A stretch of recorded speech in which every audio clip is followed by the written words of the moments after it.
I was 32 and still arriving late to dinners I didn't want to attend. The rain followed me up the stone steps of my father's house in Portland, dripping from my hair onto the small wooden jewelry box I'd carved myself. A peace offering, though I wasn't sure to whom anymore. The house glowed through the tall windows, gold light, polished wood, the hum of laughter that always felt rehearsed. When I stepped inside, the smell of rosemary turkey hit me like a memory of belonging I'd never quite earned. Paige, my stepmother, smiled too widely. Lila, my half-sister, waved from across the table, perfect as ever in cream silk. Only Grandpa Thomas's arms felt real when he stood to hug me. "Marina Holt," he said, patting my shoulder. "Always working too hard?" I smiled, apologizing for the traffic, for the years, for existing on the edges of their family portraits. My father poured wine, his cufflinks catching the chandelier light. Conversation fluttered around me: renovations, stock options, Lila's engagement plans, until Grandpa's voice cut through it, warm and certain. "So, Marina, how's the $352,000 house I got you?" The words landed like glass shattering on marble. Forks stilled. Paige's hand froze mid-pour. My father's jaw clenched. "What house?" I asked, my throat suddenly dry. "The one on Sycamore Street," Grandpa said, his brows knitting. "Rick told me you moved in last month." No one spoke. The only sound was the faint tick of the clock over the fireplace. Then my father forced a laugh. "Dad, let's not get into that now. It's complicated." I looked around the table faces, avoiding mine, guilt softening the candlelight, and understood that dinner was over long before dessert. The sound of silverware scraping plates filled the silence my grandfather's question had left behind. Conversation didn't recover. It merely limped along Paige, complimenting the cranberry sauce. My father commenting on the weather. Everyone pretending the air wasn't thick with something broken. When dinner ended, I stood to help clear the table, needing something to do with my shaking hands. In the hallway, the scent of lemon polish hung heavy as I carried dishes toward the kitchen. That was when I noticed the photographs frames lining the wall like a timeline of a life that wasn't mine. There was Lila in her prom dress, Lila at graduation, Lila with my father, and Paige on a beach in Hawaii. My own face appeared only twice, both times beside Grandpa Thomas, as if my existence depended on his visits. I stared so long that Paige's reflection appeared beside mine in the glass. "You know how bad you made him feel tonight," she said quietly. Her tone was sugar-edged with steel. "He's been under so much pressure. Try not to make things harder." I didn't answer. I just placed the last plate in the dishwasher, wiped my hands, and returned to the dining room. My father poured another drink, eyes fixed on the amber swirl in his glass. Grandpa Thomas sat very still, his napkin folded with soldierly precision. When I leaned down to kiss his cheek goodbye, he caught my wrist. "Come with me," he whispered. "A few days in Denver. Clear your head." My father looked up then, eyes narrowing. "Dad, she doesn't need," but Thomas's gaze silenced him. "It's not a request. Rick." I hesitated only a moment. The kindness in my grandfather's eyes was steadier than the house I'd grown up in, so I picked up my coat, clutching the small wooden jewelry box against my chest, and stepped out into the cold Portland night before dessert ever reached the table. The flight to Denver felt longer than it was. I spent most of it staring out the window, the jewelry box resting on my lap like a fragile truth I wasn't ready to open. Grandpa met me at the gate, his gray coat buttoned against the wind, and for the first time in years, I let someone else carry my luggage. His condo overlooked the city glass walls, warm light, the faint hum of jazz from an old speaker. He moved slowly but deliberately, as if he'd been preparing for this moment long before I arrived. "We'll get clarity," he said. No guessing. The next morning, his accountant, Mr. Landry, came by. A quiet man with ink-stained fingers. He spread a stack of folders across the dining table. My name appeared on almost every page. "This is the transfer," he said, tapping a printed document. Wire for $352,000. Memo line reads, Marina Holt home purchase. Funds came directly from Mr. Holt's account to your father's. I leaned forward, scanning the paper. The transaction date was 2 months ago, but I never saw a cent. I murmured, There's more. Landry added carefully. He slid a property deed toward me. The Sycamore Street house. Listed owner Paige Holt. I felt the air thicken. Grandpa's jaw set hard. She used my money for her name. Landry hesitated before producing the last document, and this filed with the county clerk a power of attorney, authorizing your father to act on your behalf. My signature scrawled across the bottom. Only it wasn't mine. The loops were wrong, the angle careless. I traced the false signature with my fingertip, the ink cold even through the paper. Grandpa sat back, his voice low. He didn't just steal your money.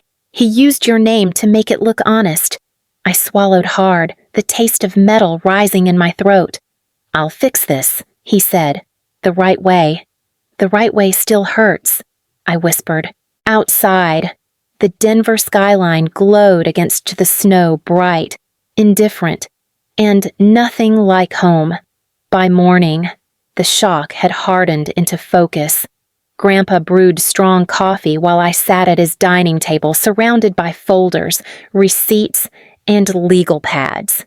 The city outside was still dusted with snow, but I couldn't feel its beauty, only the cold precision of betrayal. The first call was to the Denver Police Department. The officer on the other end took my statement with the detached tone of someone who'd heard too many similar stories. Wire fraud and identity theft, he said. You'll need to file a report, bring identification, and submit copies of all documents. Next came the Federal Trade Commission. After navigating what felt like a maze of automated menus, I finally spoke to a real person.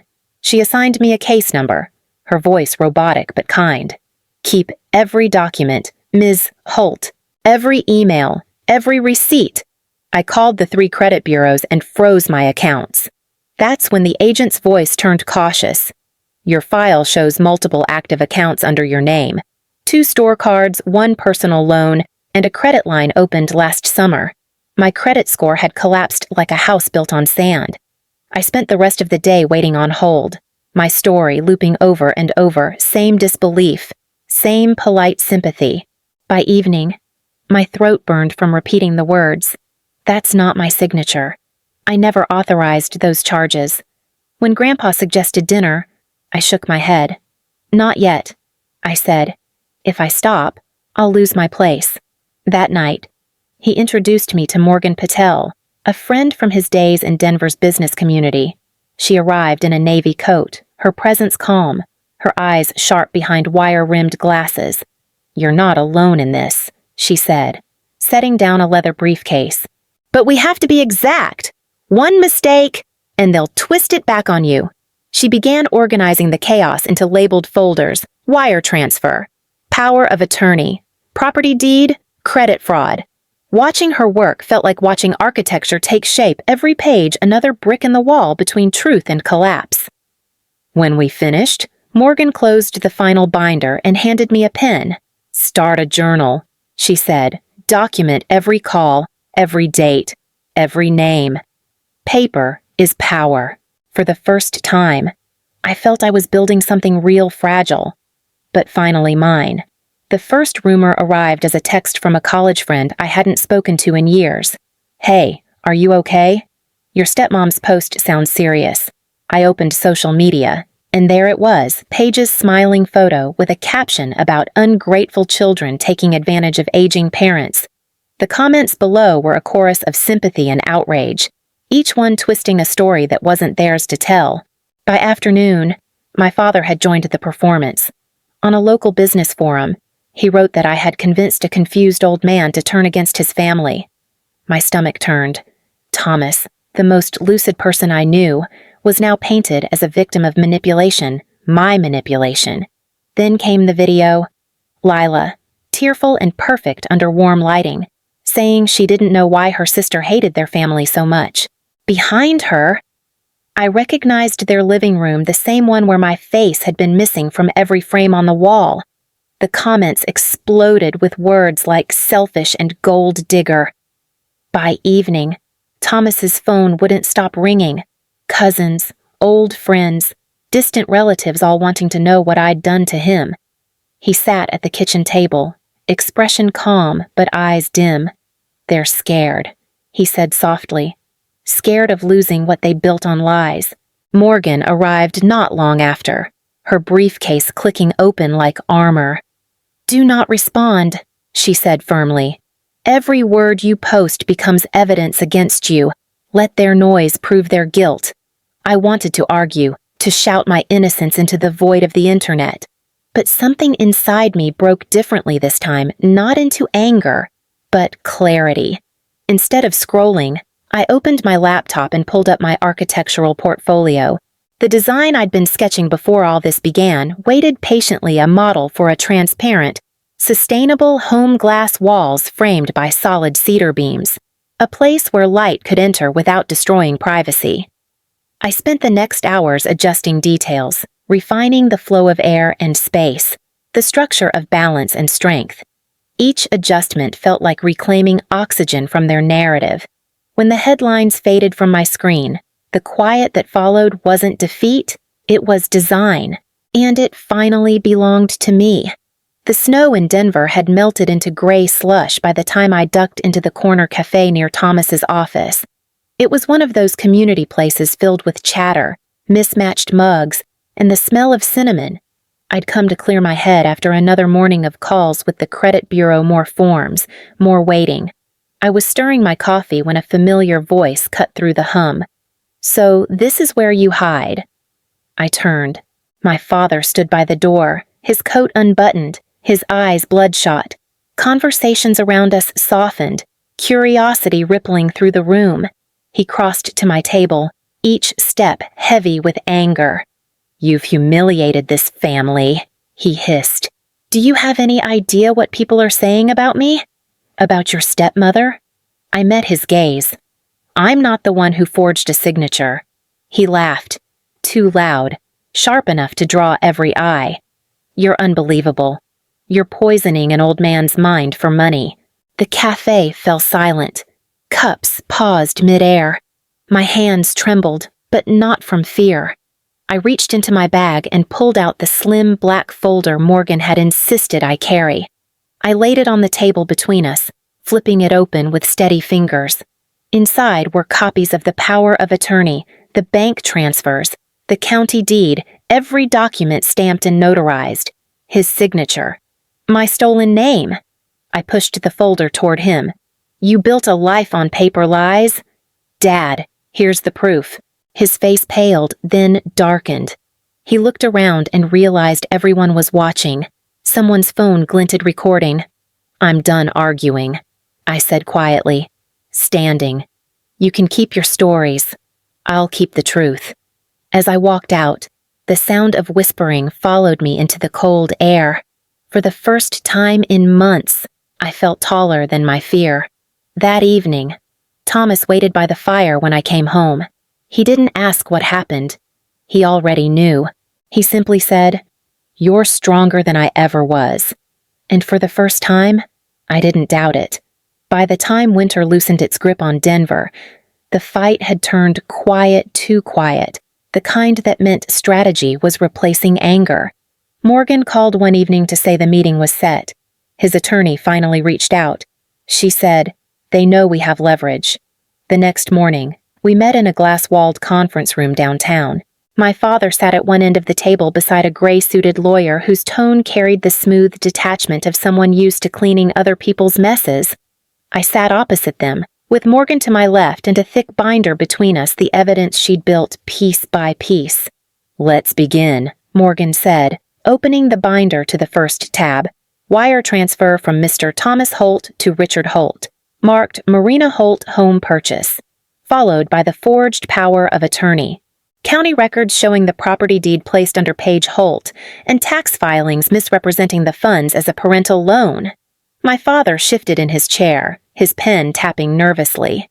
The attorney asked questions in that calm, deliberate rhythm lawyers use when trying to find cracks, but there were none. Morgan's preparation was flawless. When she laid out the timeline of every transaction and every lie, my father stopped pretending. His shoulders sank. "What do you want?" he asked finally. Morgan didn't hesitate. Transfer of the Sycamore Street property to its rightful owner, immediate, and a legally binding no-contact agreement between you and Ms. Holt. For a long moment, only the hum of the building's ventilation filled the room. Then he reached for the pen. His hand shook as he signed the quitclaim deed, his name beside mine, this time both real. Outside, the March air was sharp and clean. Morgan handed me the stamped copy of the deed, her expression unreadable. "It's over," she said. That night, Thomas was sitting by the fire, his skin pale, his breath shallow. The doctor said it was stress. Nothing more, but it frightened me all the same. I sat beside him and placed the document in his hands. He traced the embossed seal with trembling fingers. "Now it's yours," he murmured, smiling faintly. "In name and in truth." News traveled fast once the papers were filed. Within a week, my father was removed from the board of Thomas Holt Development. The memo cited ethical breaches and loss of fiduciary trust. It sounded sterile, but the weight behind it was final. Paige's curated world unraveled next. The women who once filled her phone with invitations now avoided her at luncheons. Charity committees dropped her name from event rosters. Lila tried to keep up appearances at her university, but when tuition payments stopped, she quietly withdrew halfway through the semester. The Holt family empire, built on half-truths and borrowed pride, began to sink in silence. I didn't celebrate. I listed the Sycamore Street house instead. When the realtor met me at the property, she complimented its symmetry, the gleam of the hardwood, the timeless charm. I walked through each room as she spoke, hearing only echoes the kind that belong to houses never lived in. The living room smelled faintly of new paint, the kind meant to hide something. I ran my hand along the smooth banister, untouched by wear, and murmured, "All facade, no foundation." The appraisal came back at $380,000, slightly above its purchase price. When the sale closed, I stared at the final figure on the statement, the digits neat and balanced, as if money could ever even the weight of what was taken. Thomas insisted the proceeds were mine to keep, but I couldn't see them as fortune. They felt like restitution, not reward. One evening, as he dozed by the fireplace, I opened my laptop and began drafting a proposal, a community design scholarship for young architects, students who couldn't afford the tuition I'd once been denied. I named it the Eleanor Holt Foundation, after the mother I barely remembered. She had left no inheritance but values, and perhaps that was the truest kind of legacy. When I clicked submit on the registration form, the confirmation page glowed on the screen. For the first time, what I held didn't belong to the past, it belonged to the work ahead. Spring settled gently over Denver, washing the streets in soft light and new leaves. Months had passed since the house on Sycamore Street was sold, but its ghost still lingered in numbers, in paperwork, in lessons I couldn't unlearn. I filled that space with work. The prototype for my sustainable housing project had started as sketches on napkins and scraps of tracing paper. Now, it stood complete at a local exhibition hall, open layouts, natural light spilling through skylights, courtyards built for connection and safety. I watched visitors move through the model, touching the materials, reading the notes about energy flow and structural integrity. When they called my name to receive the Regional Design Award, I almost didn't rise. It wasn't pride that held me still, but disbelief that something born from pain could grow into beauty. Afterward, a man from the firm sponsoring the event approached me. His name was Evan Reyes, an engineer with kind eyes and the easy calm of someone who listened before speaking. Over the next few weeks, he became a quiet, constant coffee breaks that turned into brainstorming sessions, late-night revisions that ended in shared laughter. He never asked about my past, only about what I wanted to build next. At home, My desk overlooked the city skyline. On its corner sat the small wooden jewelry box I had carried from Portland. Inside lay two things, the old house key from Sycamore Street and a photograph of Thomas, smiling from the porch, his hand raised in mid-wave. Some evenings. I opened the box and traced the worn grooves of the key. It no longer represented loss, but transformation. A reminder that I'd learned to design something sturdier than walls, boundaries that breathed, honesty that held weight, peace. I realized, wasn't quiet or easy, it was simply truth, built strong enough to stand. The scent of roasted vegetables filled my small Portland apartment, mingling with the soft sound of rain against the windows. The table was mismatched two borrowed chairs, a linen cloth slightly too short, but it glowed under the golden light.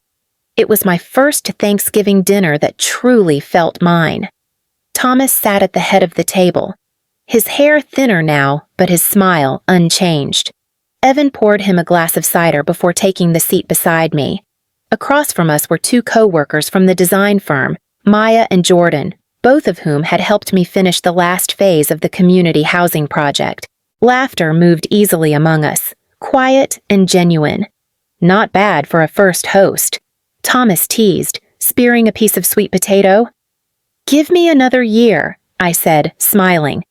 "I'll have matching plates by then. Between courses." I slipped into the kitchen to check my phone. A new message blinked on the screen. It was from Lila. "I'm sorry. Can we talk?"